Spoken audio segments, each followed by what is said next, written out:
All right, well, it's that time again. This is our quarterly update. So, if I had to describe this last quarter in one word, it would be the word growth, but growth in three different ways. It's the growth of our reputation in the community, growth of the size of our church, the people that attend our community here, and growth of the individuals within that community.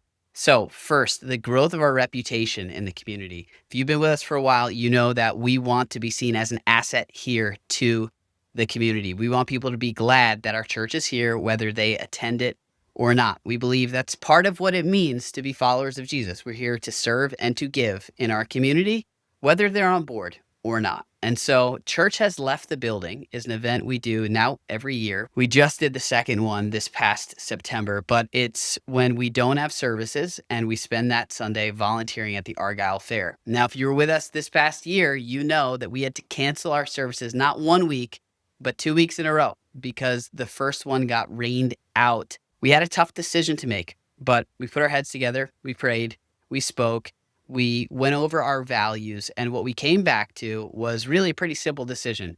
We decided to cancel 2 weeks in a row because what's happening out there is just as important as what's happening within the church on Sunday mornings. And so we were going to remain committed to supporting the community.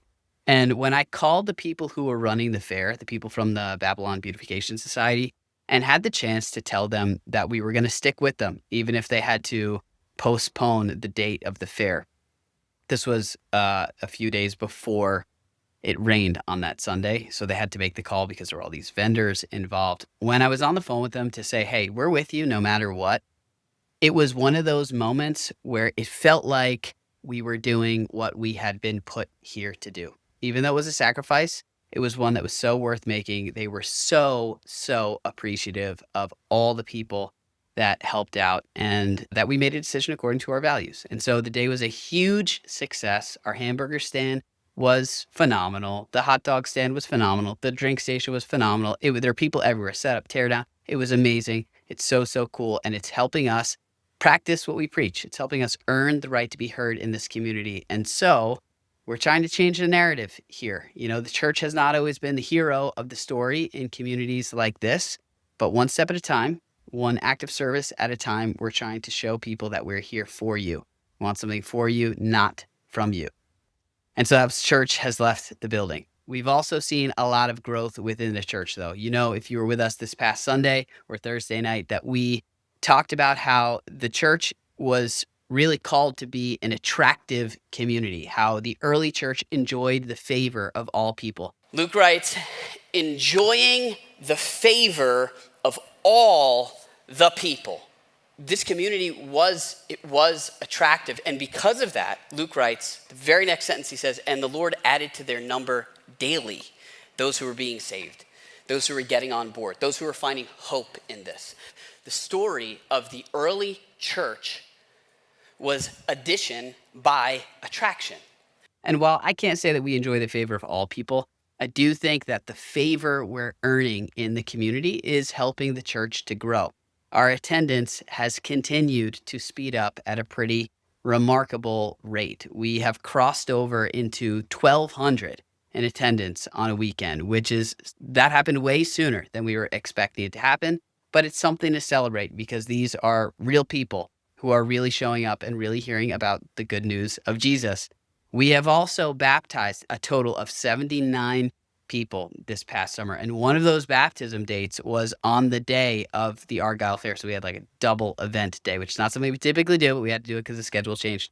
And it was so cool. That puts us at 286 baptisms in the last 5 years, which is amazing. We're celebrating not the progress people have made, but the direction that they're headed. That's 286 people who have decided to follow Jesus. Because the church is growing, however, we've also needed to make room. And so we recently announced that we're going to be having a 1 p.m. service starting in November. This will be our 5th service of the weekend, our 5th service, which is so exciting. We have the best team in the world that enables us to pull off these services every single week. So we're going from 4 to 5. It's going to be at 1 p.m., which is not the most exciting time for a lot of people, but the more services you have, the more creative you have to get with the time that you have these services. And so if you're somebody who's not on the 1 p.m. launch team, but you want to support this service, especially if you go to the 10 or 11:30 service,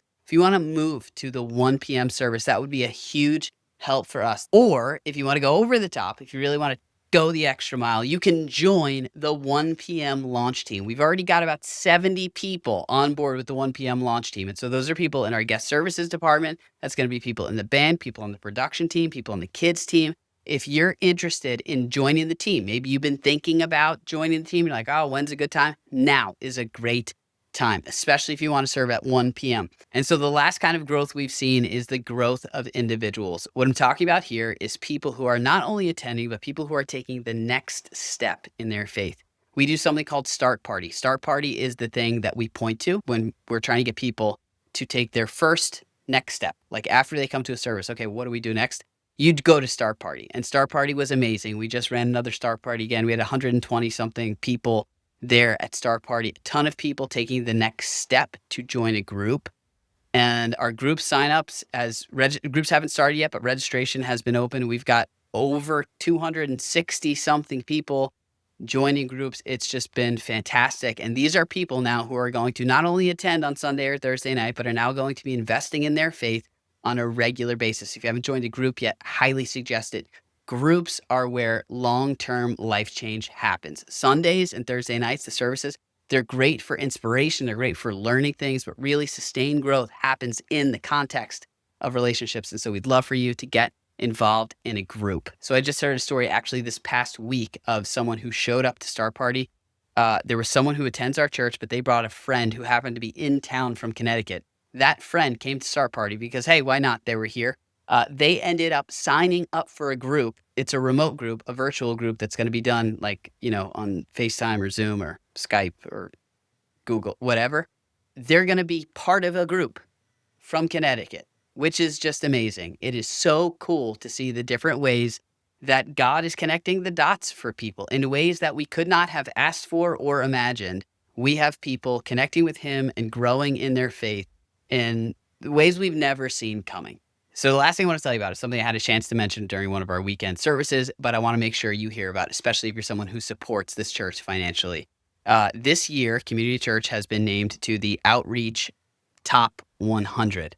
Outreach Magazine, every year, they release a list of the top 100 fastest growing churches in America. This year, our church is the fastest growing church in the state of New York.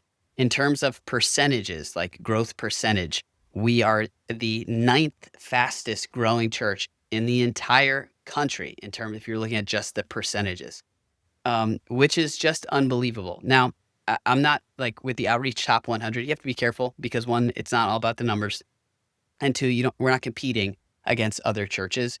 But this is a helpful indicator of just how rare this is, like how special what's happening here really is. And if you're part of this church, if you're supporting this church financially, if you're attending this church, if you're serving in this church, you are what makes this church so special. There's other ways you can spend your time. There's other places you can invest your money. And choosing to do it here is making a difference that is truly, truly remarkable. And so I hope that you have the opportunity to take some time and really think about this. Like, think about how special this community has become, like how much of a difference you've made in what you're doing and what you're giving here in this community. It's not something that happens often. It's not something that most people have the chance to be part of. And it's like God has given us a front row seat to be part of something really unique that He's doing. I would say on Long Island, but unique even in terms of what He's doing in this country. And so I'm saying all that as a way really just to affirm what you're already doing. You are the ones that have made this happen. Thank you for the way that you support this church. Thank you for the way that you pray for this church. Thank you for the way that you give to this church.